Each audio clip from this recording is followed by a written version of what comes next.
إن الحمد لله نحمده ونستعينه ونستغفره ونعوذ بالله من شرور أنفسنا ومن سيئات أعمالنا من يهده الله فلا مضل له ومن يضلل فلا هادي له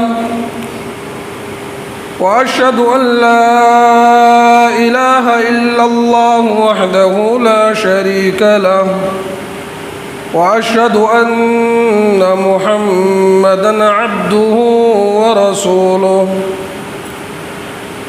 يا أيها الذين آمنوا اتقوا الله حق تقاته ولا تموتن إلا وأنتم مسلمون يا أيها الناس اتقوا ربكم الذي خلقكم من نفس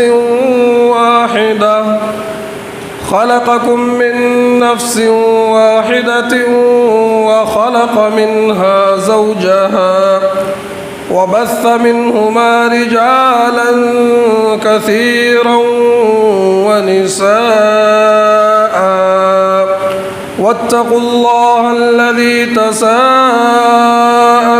به والأرحام إن الله كان عليكم رقيبا يا أيها الذين آمنوا اتقوا الله وقولوا قولا سديدا يصلح لكم أعمالكم ويغفر لكم ذنوبكم ومن يطع الله ورسوله فقد فاز فوزا عظيما أما بعد فإن أصدق الحديث كتاب الله وخير الهدي هدي محمد صلى الله عليه وسلم وشر الأمور محدثاتها وكل محدثة بدعة وكل بدعة ضلالة وكل ضلالة في النار فأعوذ بالله السميع العليم من الشيطان الرجيم بسم الله الرحمن الرحيم قل إن كان آباؤكم وأبناؤكم وإخوانكم وأزواجكم وعشيرتكم وأموال اقترفتموها وتجارة تخشون كسادها ومساكن ترضونها أحب إليكم من الله